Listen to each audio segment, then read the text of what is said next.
Salam, hər vaxtınız xeyir. Bugünkü dərsimiz olacaq hardware. Ümumiyyətlə, informatika elmi 3 hissədən ibarətdir. Hardware, software, bir də brainware. Hardware deyəndə ancaq aparatları, fiziki olaraq gördüyümüz qurumları nəzərdə tuturuq. Proqram təminatı, yəni software, bütün proqramlar toplusu. Sonuncu gəlir brainware, o isə bütün algoritm hissəni əhatə edir. Gəlin hardware-də birinci yaddaşlardan başlayaq. Ümumiyyətlə, funksionallığına görə 2 cür yaddaş var. Var daxili yaddaşlar, bir də var xarici yaddaşlar. Daxili yaddaş qurğuları kompüter üçün əsas vacib olan yaddaşlardır.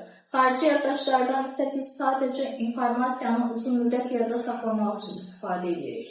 Gəlin daxili yaddaş qurğuları ilə tanışalım. Deməli, birinci yaddaşımız gələcək RAM yaddaş.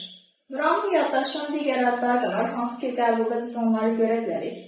Əməli, operativ və müvəqqəti. RAM yaddaş biz kompüterdə proqramları emal etdikcə arxa fonda verilənləri yadda saxlayır. Tutalım ki, elə PowerPoint-də bir təqdimat hazırlayırsınız və sizin oradakı verilənlərinizi yadda saxlayan yaddaş qurğusu RAM yaddaşdır. Bilirsiniz, elə biz kompüter almağa gedəndə həmişə birinci soruşduğumuz parametr ilə RAM-ın neçə olmasıdır. Yadda saxlayın, əgər RAM yaddaşı nə qədər çox olarsa, kompüter bir o qədər çevik və sürətli işləyər. RAM yaddaş ana platform üstündə DDR slotuna daxılır. Gəlin göstərim şəkildə. Baxın, bu şəkildə gördüyünüz ana platadır. Burada mavi olan isə RAM-ın taxıldığı slotlardır və DDR slot adlanır. Və RAM yaddaş enerjidən asılı olan yaddaşdır. Çünki bəzən biz qəbulda görürük ki, məsələn, enerjidən asılı olan yaddaşları seçək və yaxud da əksir. İkinci gələcək bizdə ROM yaddaş. ROM yaddaş read-only memory, yalnız oxu rejimində olan yaddaşdır. Və ROM yaddaş özündə BIOS proqramlar toplusunu saxlayır. BIOS nədir? Geniş üzrə baza sistemidir. BIOS-un əsas funksiyası ondan ibarətdir ki, baxın, kompüter açılan zaman əməliyyat sistemini RAM-a yükləmək üçündür. Və ROM yaddaşın içərisində yerləşir, BIOS-un özünə də 2 proqram daxildir. Birincisi POST, ikincisi də boot. POST demək diaqnostika eləyir, boot isə artıq əməliyyat sisteminin yüklənməsini təmin edir və beləliklə artıq istifadəçi kompüterində əməliyyat sisteminin açıldığını görə bilir. Əgər sual kimi bizə düşsə, yadda saxlayın, birinci BIOS yüklənir, sonra əməliyyat sistemi. Növbəti yaddaşımız gələcək cache yaddaş. Cache yaddaş sadəcə RAM-a müraciəti sürətləndirmək üçündür. Cache yaddaşın 2 dənə səviyyəsi var. Var birinci səviyyəli, bir də var ikinci səviyyəli. Birinci səviyyəli cache yaddaş mikroprosesorun daxilində yerləşir.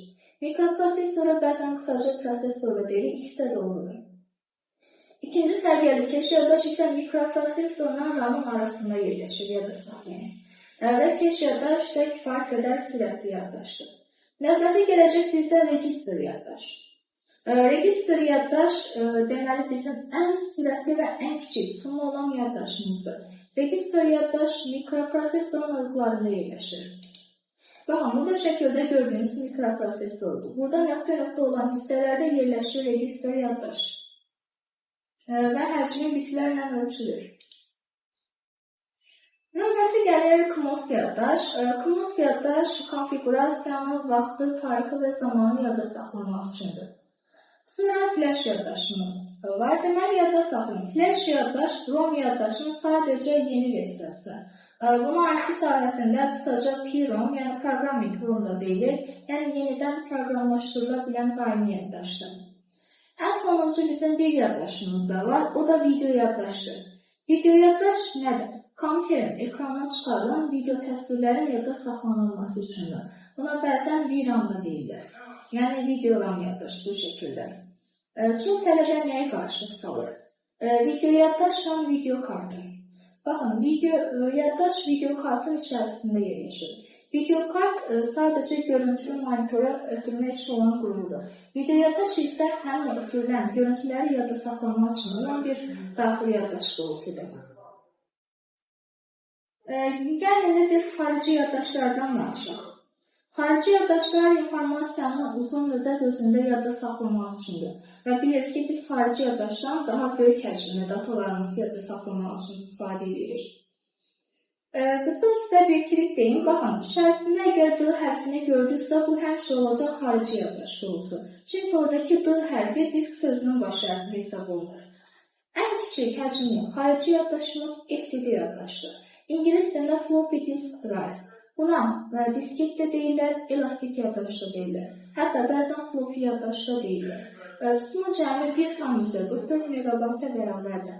Təsəvvür edin, adi disk kiməsə bir şəkil göndərində özü 5-6 megabayt yaddaşa yer tutur. Yəni floppy yaddaşın artıq günümüzdə istifadə olunur. Hard disk də var, SSD də var. Günümüzün ən məşhur xarici yaddaş qurullardır. Həcmləri kifayət qədər böyükdür. Və SSD hard diskdən daha sürətli və daha böyük həcmə malik olur. Yadda saxlayın, harada CD, DVD-lər görsəz, bunlar xarici yaddaş qurullardır. Burada düşünə bilərsiniz ki, CD-R, bir də CD-R-W. Yaxşı, bunlar nədir? CD-R-də biz diskdə sadəcə informasiyanımızı yadda saxlaya bilirik. Amma CD-R-W olanı həm yadda saxlaya bilirik, həm də sonradan silə bilirik. DVD-də həmçinin. Bir də bizim başqa xarici yaddaş qurullarımızdan flash kart var. Və ya buna oxşar bir ad görürük. O flash yaddaşıdır. Flash yaddaş daimi yaddaşdır, bu onun yeni versiyasıdır. Flash kart isə bildiyimiz xarici yaddaş qurulusudur. Bir də bizim xarici yaddaş qurulumuz var, o da streamerdir. Streamer informasiyanın maqnit link üzərində saxlayan xarici yaddaş qurulusudur. Əslən streameri biz də çoxumuz bilirik. Əvvəlki toy kasetləri vardı. Baxın, onun elmi dildə adı streamer hesab olunur. Yaddaşlar haqqında belə, inşallah növbəti videomuzda hardware'nin davamını da keçərik.